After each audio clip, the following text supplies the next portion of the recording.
Ya. Amigos, muy buenos días. Esto es Pico a Pico.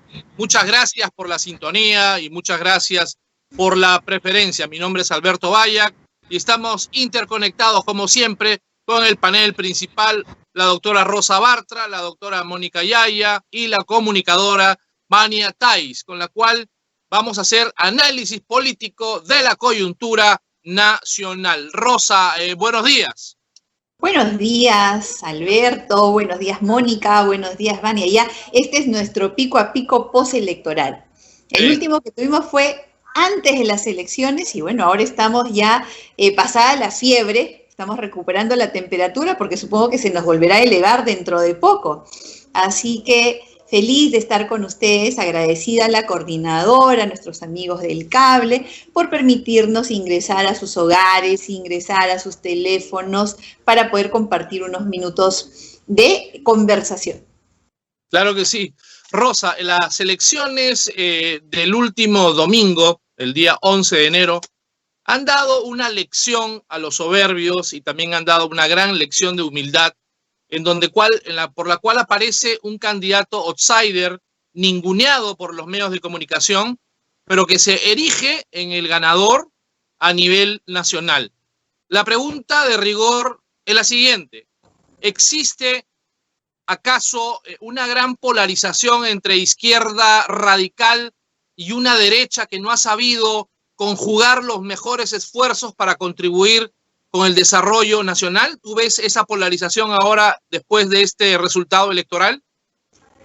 Mira, Alberto, después de 20 años, y yo creo que más, 30, en el cual el tema doctrinario y el tema político fundamental, el esencial, el que trata de las ideas y del pensamiento político ha estado ausente. Yo no sé en este momento ya retomar la ruta de la confrontación de ideas en términos ideológicos y hablar de la izquierda y hablar de la derecha, resulta siendo interesante para quienes siempre nos hemos interesado por la política desde el punto de vista doctrinario, porque ha estado ausente. Realmente ya no se sabía quién era quién o qué era qué. Muy pocos partidos políticos realmente han mantenido hasta el final una posición doctrinaria. Cabría preguntarnos, ¿Keiko Fujimori es la derecha? Si es así, entonces sí estaríamos ahorita en un debate de derecha e izquierda, porque naturalmente el profesor Castillo sí es de izquierda. Sí es de izquierda, se ha declarado de izquierda, una izquierda además sui generis para América Latina, porque no es una izquierda progresista, más bien es una izquierda conservadora. El profesor Castillo es católico, entiendo, no sé si es católico o es cristiano, pero entiendo que es católico, o en todo caso es alguien practicante, es un provida, resulta siendo entonces, ¿perdón? Es provida. No es pro aborto. Eso al final, en todo caso no es pro aborto. Como con más natalidad.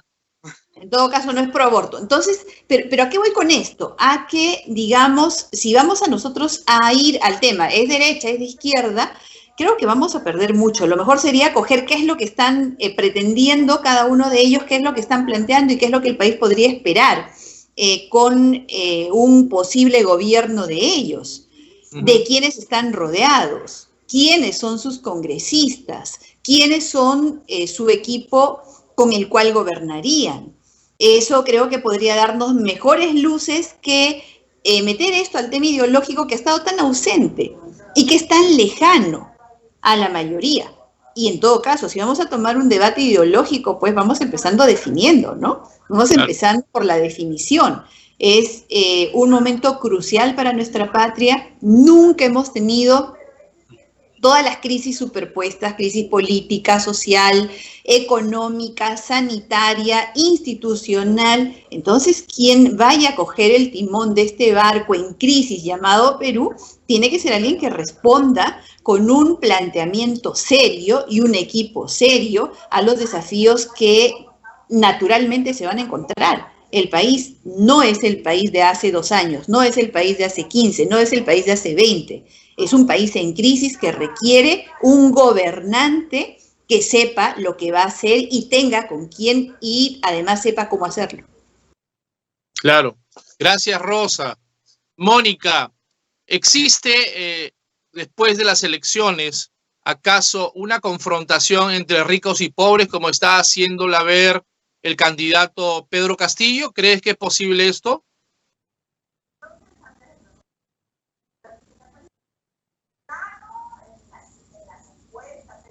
Perdón. Yo creo que buenos días, yo creo que la confrontación es posible en una situación de extrema urgencia, de extrema necesidad, de vida o muerte como en la que nos encontramos, ¿no? Y efectivamente el señor Castillo está utilizando, está capitalizando esta situación para crear odios, ¿no? Para crear culpas, para alimentar resentimientos de los ricos contra los pobres y de los pobres contra los ricos, de los que son de extrema izquierda contra los que piensan que son unos ignorantes. Entonces, el señor Castillo lo que está creando es confrontación, enfrentamiento, está haciendo daño al país. Ahora, yo, en primer lugar, quiero hacer una aclaración. Izquierda es el APRA.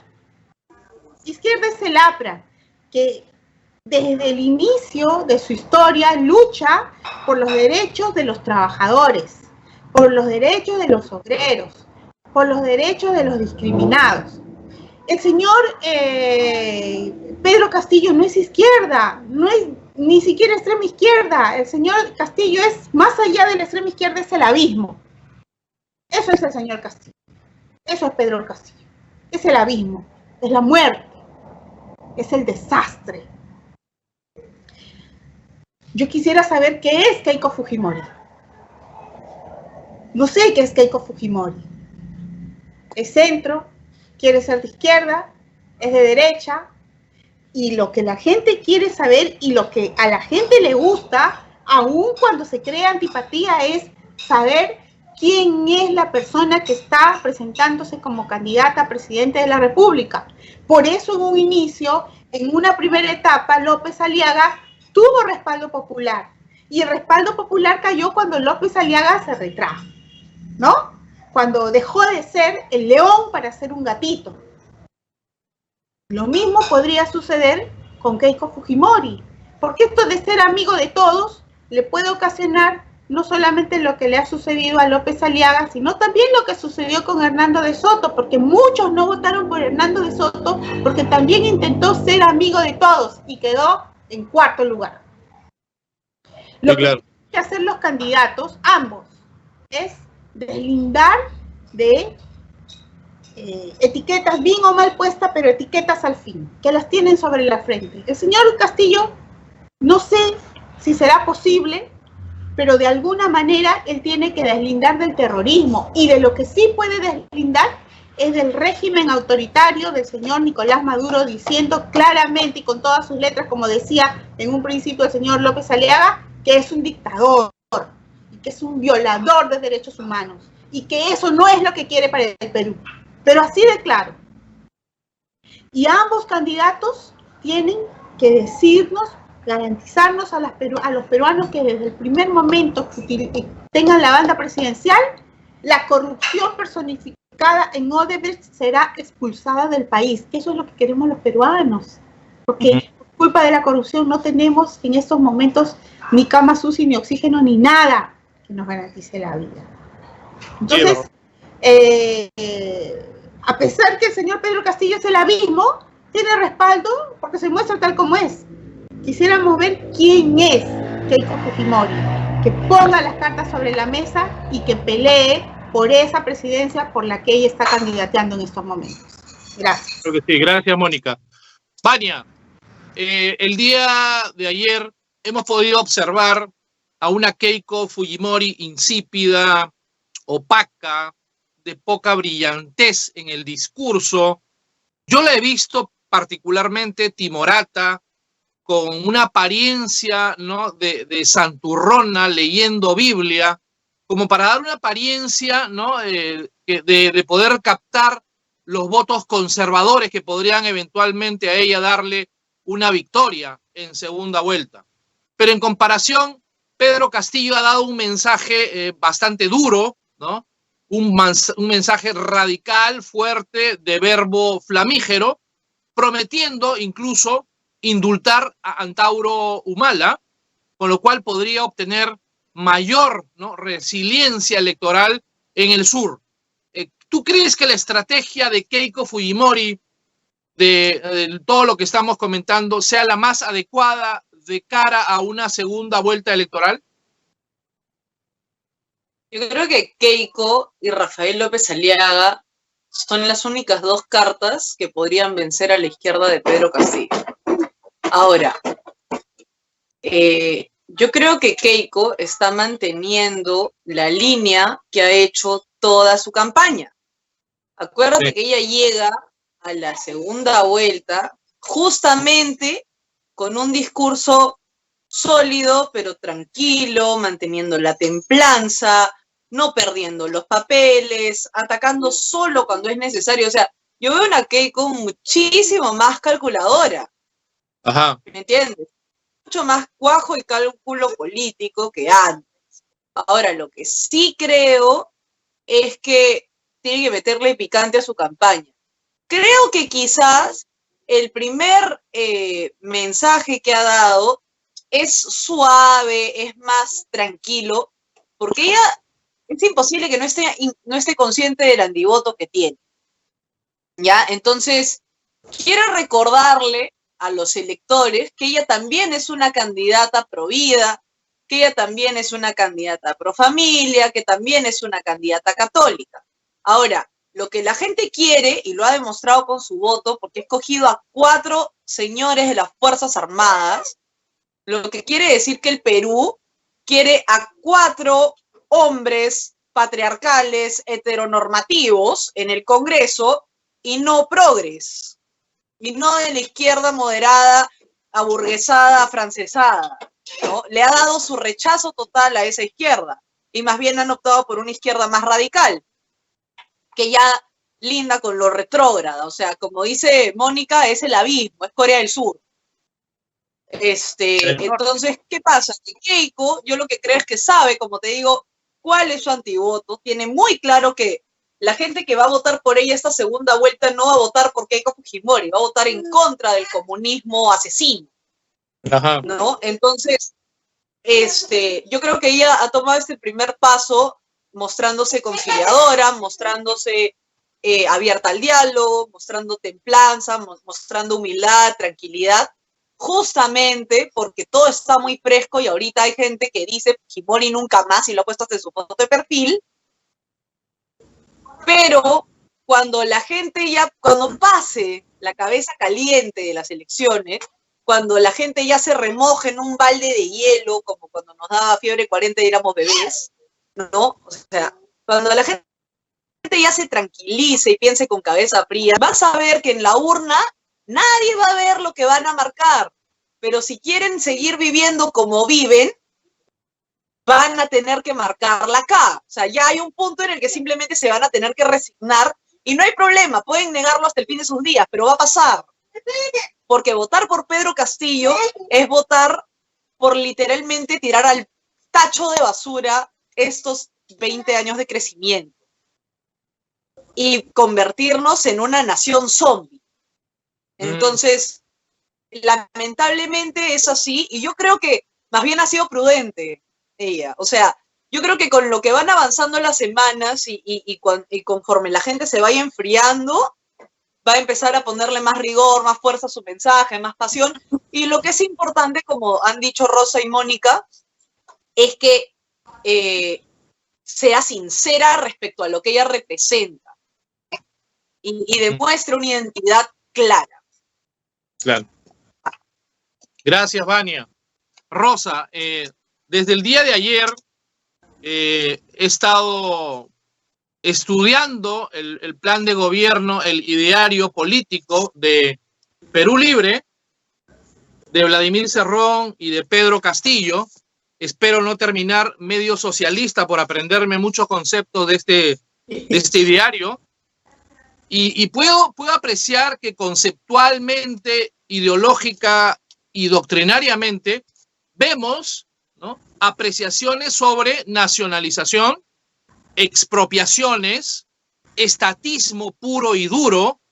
Habla Pedro Castillo en este plan de una república plurinacional donde se pretende eliminar la economía social de mercado para convertir al Perú no solamente en una república plurinacional, sino en una república con una economía social comunitaria, copiando el modelo ecuatoriano de Revolución Ciudadana de Rafael Correa y copiando también el modelo socialista económico de Evo Morales. Veo muchas regulaciones desde el Estado. La idea es fundamental cambiar el Estado, reformarlo el Estado y volverlo un Estado todopoderoso, cambiando la Constitución, convocando ciertamente a referéndum e iniciar reformas socialistas de gran profundidad. ¿Ante qué, Rosa, ante qué candidato estamos nosotros apreciando? Un candidato que pueda no solamente transformar y convertir a un Estado totalitario, un Estado socialista, o un peligro nacional. Estamos, Alberto, frente a un país. Para responder tu pregunta, primero te voy a hablar de nuestro país, y un país que no cree en nada, que no cree en nadie, que tiene décadas con el Estado sin mirarlo, viviendo a espaldas completamente del Estado, con un Estado ciego que planifica desde Lima y que cree que el Perú es plano. Un Estado que definitivamente algo debe tener mal en su estructura, porque si no, no tendríamos tanta desigualdad y el número tan grande de ciudadanos que viven de espaldas al Estado, a quienes se les llama informales. Los que construyen su casa solos, los que apenas pueden pagan su educación, pagan su salud, y que no sienten ni el beneficio y tampoco el deber de formar parte del Estado, de espaldas al Estado completamente.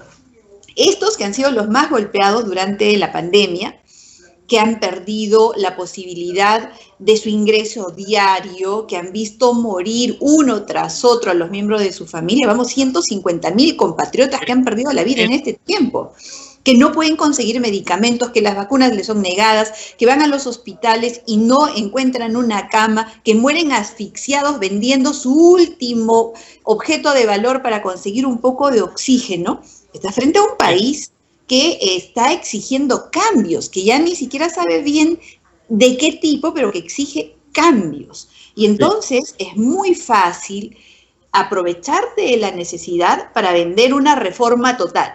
Primero, que esa reforma total es imposible, porque el artículo 206 de la Constitución tendría que ser reformado en dos legislaturas para recién poder hacer cambios como los que el señor Castillo propone en su plan de gobierno.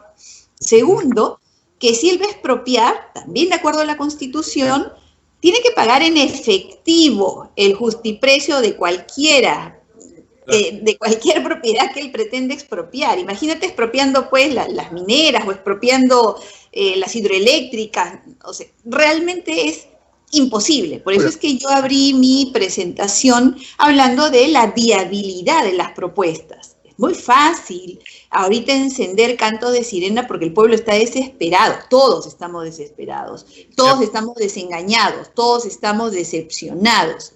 Entonces es muy fácil ahorita vender una idea de cambio. Así que ahí el peligro del discurso. Ahora, yo te digo, es muy difícil porque además no tiene el Congreso, porque además el señor está pasando con un 17% que podrá sumar más en el supuesto que el señor 19. vaya va a tener un Congreso en el cual no tiene mayoría y en el cual y por el cual deben pasar necesariamente las reformas. Sin embargo, también hay que recordar que en su momento en Venezuela y en Argentina también dijeron, es muy difícil que pase. Es muy difícil porque nosotros no somos, ¿no? Y al final, ahí está Venezuela, con todo su oro y todo su petróleo, exportando pobreza. Ahí está Bolivia y su democracia destruida. Ahí está el Ecuador, que finalmente ha tenido que regresar a la opción conservadora y de derecha. Ahí tenemos el desastre por el cual está caminando Argentina. Entonces, creo que tampoco podemos ser ingenuos de pensar que no va a pasar nada. Ya sabemos, la experiencia cercana nos tiene que decir algo. Pero en este lado de la balanza tienes esto que estamos describiendo. El abismo, el infierno, que hay al otro lado de la balanza. Ese es el punto. ¿Para qué? Tú, Vania, Mónica, entendemos, leemos, estudiamos, mínimamente tenemos satisfechas las necesidades básicas. ¿Quién es la gente que no tiene que comer? Que no tiene ni cómo enterrar a sus muertos. ¿Cuál es la expectativa de país que le ofrecemos? ¿Vamos a generar riqueza? Realmente ese es un concepto muy lejano, porque hasta que genere riqueza y esa riqueza le llegue, pues ya desapareció. Entonces también hay que pensar en alternativas inmediatas, de solución inmediata, medidas de urgencia que no las hemos escuchado todavía. La resolución inmediata de los problemas, porque desgraciadamente requieren solución inmediata, no de mediano plazo. Inmediatas, decisiones que tienen que ser inmediatas y apuntando a la desgracia que vivimos ahora. No las hemos escuchado, entonces la ilusión de un cambio que eventualmente te pueda beneficiar es muy seductora. Cuidado, hablemos claramente, pero necesitamos transparencia total, porque tampoco se trata de a la inversa de lo que ocurrió en las elecciones del 2016, 2011, no tanto el 2011, el 2002, 2005 o 2016, el votar anti, ¿no? No voto por Keiko, escojo el mal menor. Cuidado que ahora vayamos por el mal menor a la inversa. O en todo caso, continuemos en la misma ruta, voto por el mal menor. No, yo creo que en este momento tenemos que exigir de la persona, del equipo al cual le vamos a dar nuestro poder para gobernarnos, respuestas y soluciones claras, compromisos concretos. Nada de cheque en blanco a absolutamente nadie, porque no se trata de huir del cuco, de huir del enemigo, de decirle no al demonio, al abismo, ¿no? ¿Y a cambio de qué? ¿De qué? ¿De qué compromisos? ¿De cuáles alternativas? ¿De cuáles equipos? Creo que la situación nos obliga a meditar muchísimo, a ser muy, muy serenos, que es difícil en las circunstancias en las que vivimos, pero que son absolutamente necesarias si queremos salir del hoyo. Muchas gracias, Rosa. Mónica, voy a hacer una pregunta del ideario de Perú Libre referente a la especialidad que tú manejas. Habla Pedro Castillo sobre reorganizar el OCE y dice así claramente: más del 90% de los arbitrajes en claro beneficio del empresariado privado son para ellos. Hay que reorganizar el OCE, no solamente evitando las indemnizaciones con montos astronómicos, previo soborno y corrupción. Dice, esta cadena de corrupción comienza en el OCE, órgano dependiente del MEF, y concluye en el funcionario del ente gubernamental que tiene que efectuar el pago. OCE no solamente debe ser reorganizado, sino descentralizado.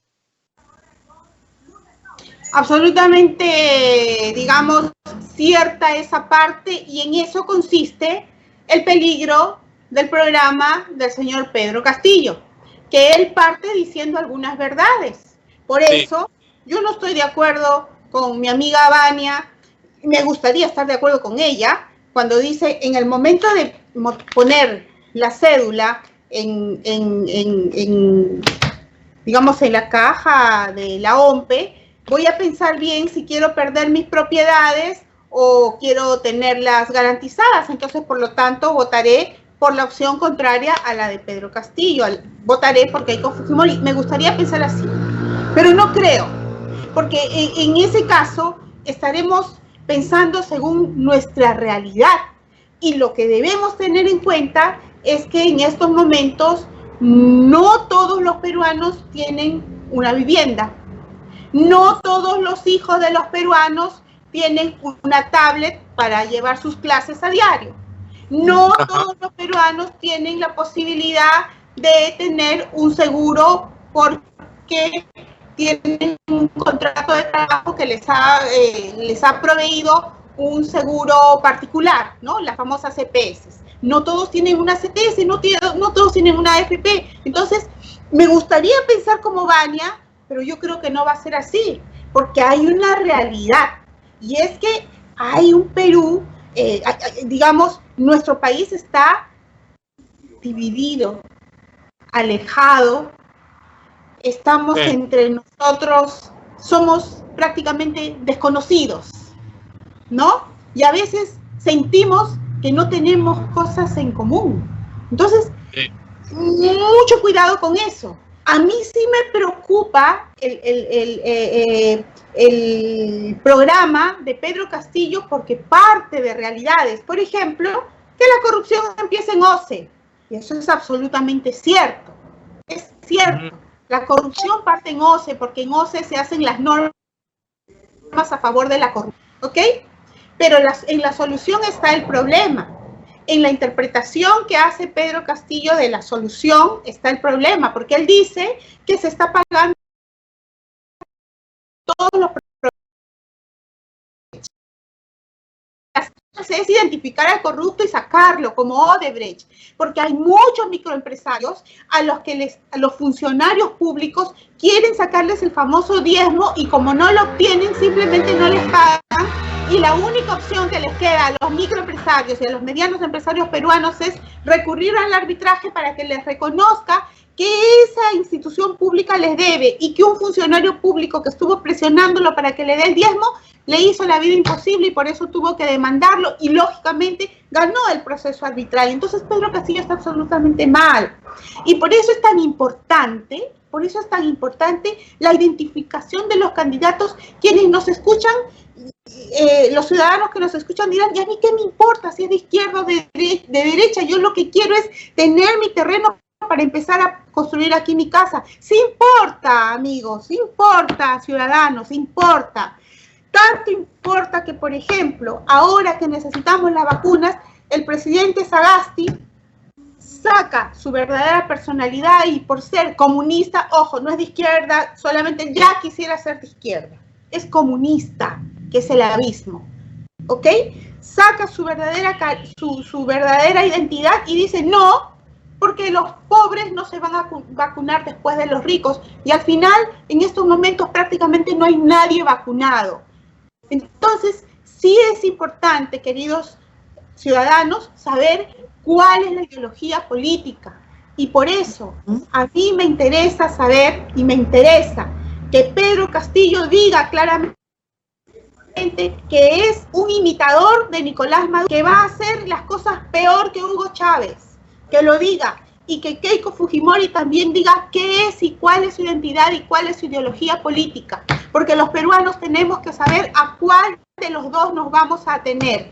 Yo, lógicamente, y comparto este modo de pensar con muchos apristas, nosotros no vamos a poner las manos en fuego por nadie, pero sí vamos a pelear por la democracia, por principios como la democracia y la defensa del ser humano, los derechos humanos y todos aquellos que dependan de la condición humana de los peruanos. Muchas gracias. Gracias, Mónica. Vania, último comentario, último análisis de la noche.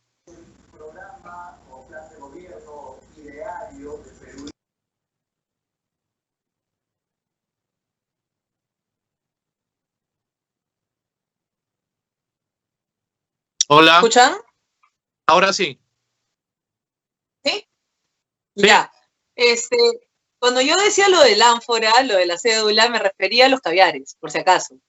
O sea, me refiero, por ejemplo, a los periodistas que están vacar a Keiko rápido, por ejemplo, ¿no? ¿Por qué? Porque esa gente que ha vivido acomodada buen tiempo, se la ha pasado acomodada por las consultorías que tenían en el Estado. Ellos sí tienen cosas que perder. Nosotros los jóvenes, por ejemplo, que recién estamos surgiendo, que recién estamos pensando en 1 año o 2 años acceder a un crédito hipotecario, nosotros todavía no tenemos nada. Con las justas algunos tenemos carro con apunte esfuerzo. Pero la verdad es que casi ninguno de nosotros tiene propiedades, así que no es que nos vayan a expropiar mucho tampoco, ¿no? Pero el tema es que, ¿a qué voy, no? La clase que está negando a Keiko, muy posiblemente termine votando por ella, a eso me refiero. No me refería a que todos van a hacer eso y que todos piensan igual, porque justamente, y ese es mi comentario final, Castillo ha tenido un arraigo gigante porque quienes normalmente no iban a votar han ido a votar esta vez. Y han ido a votar por Pedro Castillo. ¿Por qué? Porque están hartos de la izquierda light de Verónica Mendoza, que tiene más una agenda internacional que una agenda peruana. Están hartos del progresismo, no les sirve en absoluto la ley trans. Lo que ellos quieren es una posta médica. Entonces, ¿qué ha pasado? Que a esa gente, a la gente del verdadero Perú profundo, el Perú limeño, le ha tocado la puerta con el COVID y han destruido su cultura. No pueden ni siquiera enterrar a sus muertos para comer después y vivir un funeral. No pueden hacer eso. Normalmente ellos harían eso y les han destruido la cultura a la que están acostumbrados. Entonces, lo que pasa en este momento, aparte de que se tengan que terminar de identificar los candidatos, porque no van a poder hoy antizar a Pedro Castillo, al menos yo pienso eso.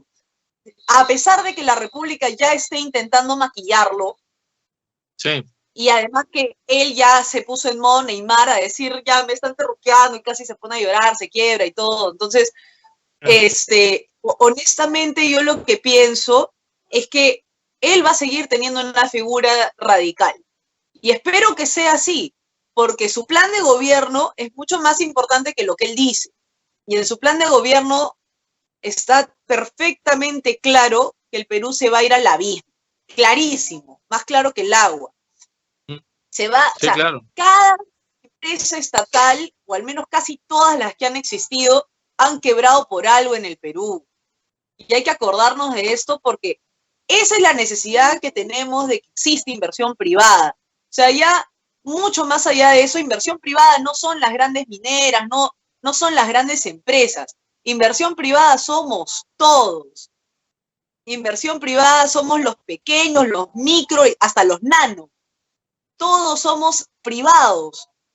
Entonces, es importante que todos tengan ese concepto. No es que tú tienes tu negocio, yo tengo mi asesoría independiente, no. Tú eres empresario, todos son empresarios. Y la empresa privada es la que más va a sufrir. Yo te digo porque justamente yo siempre converso con la señora que, por ejemplo, trabaja en la casa de mi mamá. Su esposo es vigilante, ¿no? Su esposo es vigilante de un banco. Y le dijo a ella, los dos son naturales, por ejemplo, de Chota, y le dijo a Susana, ¿sabes qué? Creo que vamos a tener que pensar como los venezolanos y migrar si este señor sale, porque pierdo mi trabajo. Así, entonces, las personas que crean que a los únicos que asusta a Pedro Castillo es a la derecha o a los acomodados o a la clase media, está súper equivocada.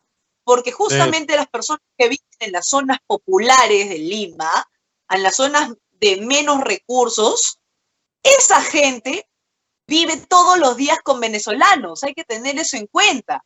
Entonces saben la miseria de la que huyen los venezolanos. Eso no es ajeno a ellos. Y los venezolanos, a la primera que tú le preguntas, lo único que saben decirte es no votes al comunismo, no votes a los regímenes totalitarios. Entonces, y vamos, o sea, ver esa inmigración trágica que hace que médicos trabajen pues de vigilantes, ese fenómeno es lo que no queremos replicar acá. Ahora, necesitamos un mensaje claro y sólido. necesitamos un mensaje que nos dé esperanza en que esto va a seguir siendo una democracia, porque no queremos ni una dictadura, ni de izquierda ni de derecha. La idea es que queremos simplemente que exista la democracia en nuestro país y que se pueda garantizar un futuro más o menos normal, reactivando la economía y trayendo salud, porque no es justo que el Perú limeño le haya tocado la puerta al Perú profundo con enfermedad. Y ojo, en el primer momento el terrorismo se organizó hace años, muchos años, justamente por un sector olvidado del Perú. Y no hemos cambiado nada. Ese es el voto de Castillo. Porque en verdad hemos tenido tiempo para darle a esta gente lo que necesita y no lo hemos hecho y seguimos dándole la espalda, y el terruqueo también es un problema. Pero no podemos estar terruqueando a todas las personas que tienen necesidad en el Perú profundo. Tenemos que enseñarles a generar riqueza también para que ésta se pueda distribuir correctamente. Entonces yo lo que creo es en las oportunidades, y creo que en verdad si va a haber un gobierno sea el mejor para el Perú, pero que no olvide a ese Perú, que no olvide al Perú que después se resintió y generó un terrorismo sanguinario. No podemos permitir que eso vuelva a pasar. Tenemos que parchar en dos sentidos las cosas. Primero, obviamente, reprimir cualquier subversión, y para eso se tienen que fortalecer las instituciones del orden. Y número dos, tenemos que atender las necesidades del Perú profundo, porque ese Perú que votó por Pedro Castillo está gritando ayuda. Y tenemos que dársela. Y el gobierno que entre tiene que garantizar salud y bienestar para esos peruanos. Sí, claro que sí. Gracias, Vania. Solamente esperamos que dentro de poco no volver a decir en qué momento se jodió el Perú, Zabalita. Esperemos que el pueblo peruano en su conjunto pueda tomar una decisión consciente, un voto democrático pero responsable, para más adelante seguir en este programa sin expropiaciones y sin estatizaciones. No queremos que a pico nos lo estaticen ni expropien. Libertad de expresión. Absoluta, como debe ser. Muchas gracias, Vania. Muchas gracias, Rosa, Mónica. Gracias. Gracias por el extraordinario análisis. Vania. Y muchas gracias. Estamos viéndonos hasta el próximo viernes, Dios mediante. Gran abrazo para todos. Chao, Rosa. Chao, Vania. Chao. Adiós.